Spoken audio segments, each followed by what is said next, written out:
What's up guys, welcome to my YouTube channel. My name is Winnie Ego. I'm a BNSC RN. I'm a Nigerian and I reside in Nigeria. So my channel is all about everything nursing, fashion, health, lifestyle and all that good stuff, yeah? So in this video, I'll be talking about the coronavirus pandemic. So a lot of you must have heard about so many things I'll be saying in this video, so that's the good, and there are a lot of people who are misinformed, so that is like the major reason why I had to come up with this video.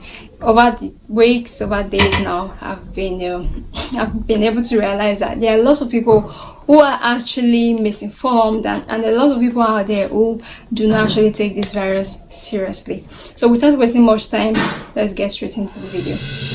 Coronavirus is a whole family of virus. There are different types of coronavirus. There is the SARS and there is the MERS. The SARS is a severe acute respiratory syndrome and it had an outbreak in 2002. While the MERS, which means Middle East Respiratory Syndrome, is another type of coronavirus and it had an outbreak in 2012. The coronavirus we're dealing with right now is the SARS-CoV-2. And this is the virus that causes the disease, coronavirus disease 2019, also called COVID-19, because it was discovered in 2019. The virus is said to have come from bats, which is the reservoir, and it's mutated enough in the reservoir to be able to infect another animal called the pangolin.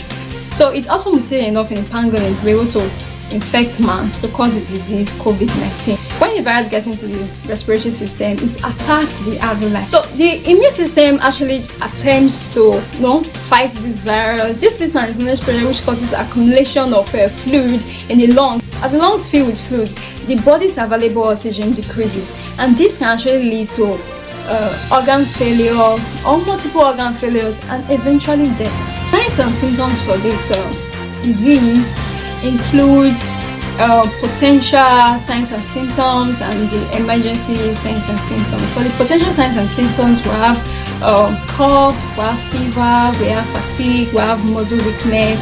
Then for the emergency signs and symptoms, we have shortness of breath or difficulty in breathing. When you feel pain around your chest and it's persistent and it's increasing, there is a bluing of the face or bluing of the lips, and also sudden feeling of confusion and dizziness. All these are emergency signs and symptoms, and these are the signs and symptoms you need to look out for to call your emergency care line or your healthcare provider, or to just go to the hospital. This virus can be transmitted when someone is infected, uses the toilet, defecates, and doesn't properly wash his hands or her hands, comes out and starts touching surfaces. So other persons that are not infected, when they go and touch these surfaces, they could potentially inoculate themselves. It can also be transmitted through respiratory droplets, and these droplets have the ability of spreading and infecting persons between 3 to 6 feet,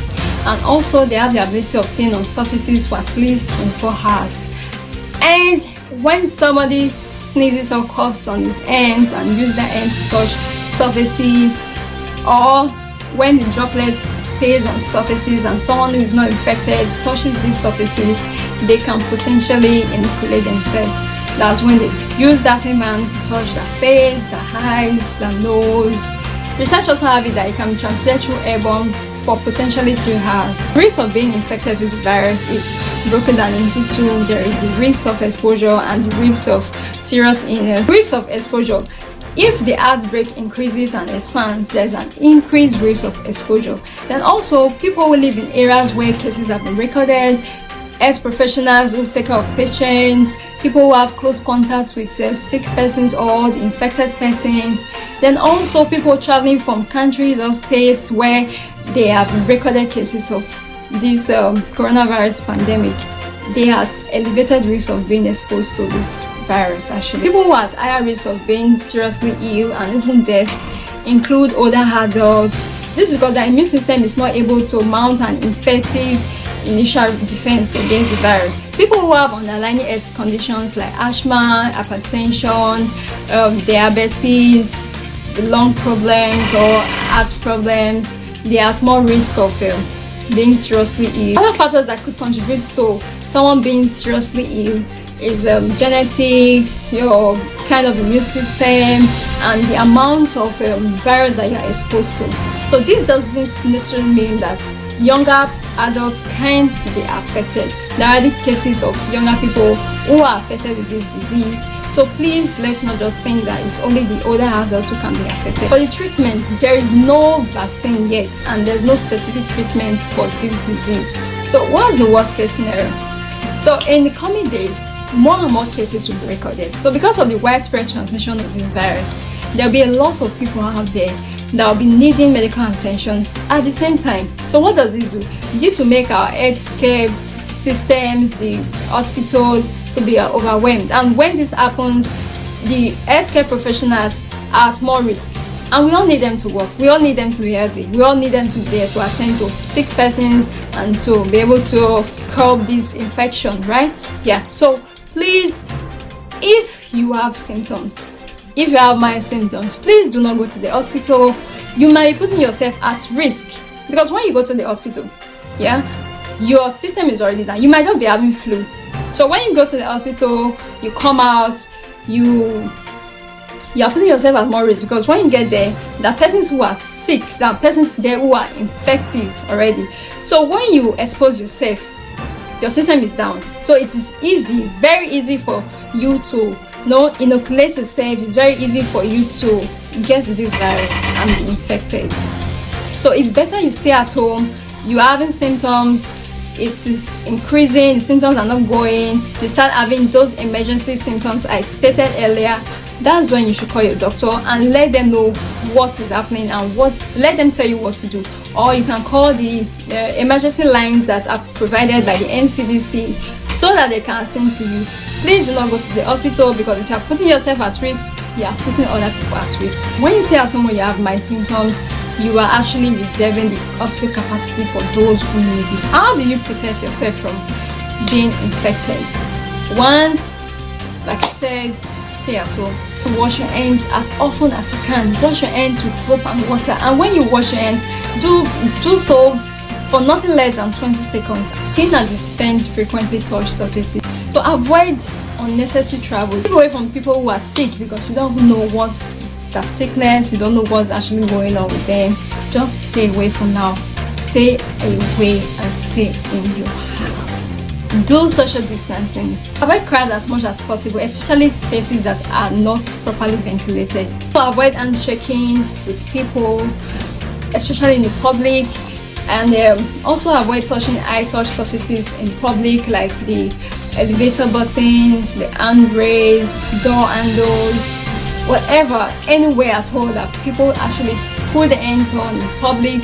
Please do not touch those surfaces. If you must touch those surfaces, you can actually use a tissue and please dispose in a closed bin. After touching surfaces in public, make sure you wash your hands with soap and water. Avoid touching your face, your eyes, your nose, your ears, your mouth with an unwashed hand. Cover your cough or sneeze with tissue paper and throw it off in a trash bin that has a lid. Alright? Or you can use your flex elbow when you cough or sneeze to prevent droplets from spreading and infecting others. Lastly, use alcohol-based hand sanitizers. And please do not use hand sanitizers when your hands are dirty.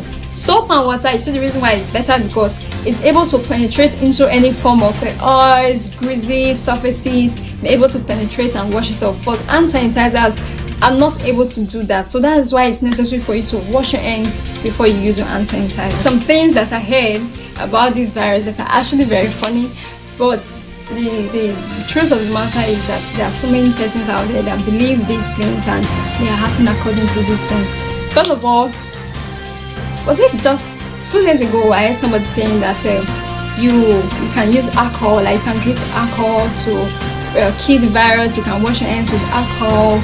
Okay, let's use vodka for example. Vodka has a percentage of like I think 30 to 40% of alcohol, and that is less than the CDC requirement. Like it should be above 60%. So using vodka to wash your hands, using it as an alcohol-based hand sanitizer is not going to be as effective as using the one that has 60% and above. All right. So you drinking alcoholic drinks because you think that it's going to kill the virus in your body, that is a big lie. It's just going to make you to be more so it's going to make your immune system to go down. It's going to cause more health problems to you and making you prone or more at risk at being infected with this virus. And some persons are actually saying that this virus doesn't affect the African race.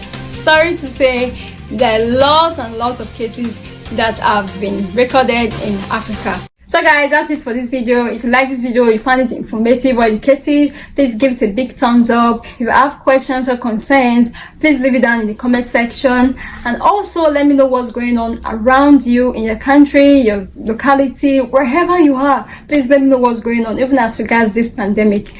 Also, please do share this video because there are lots of persons out there who are misinformed.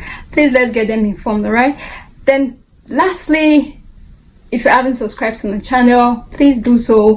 Hit the notification bell, hit the subscribe button so that you get informed, you get notified whenever I post a video subsequently. Thanks for watching. See you in my next video.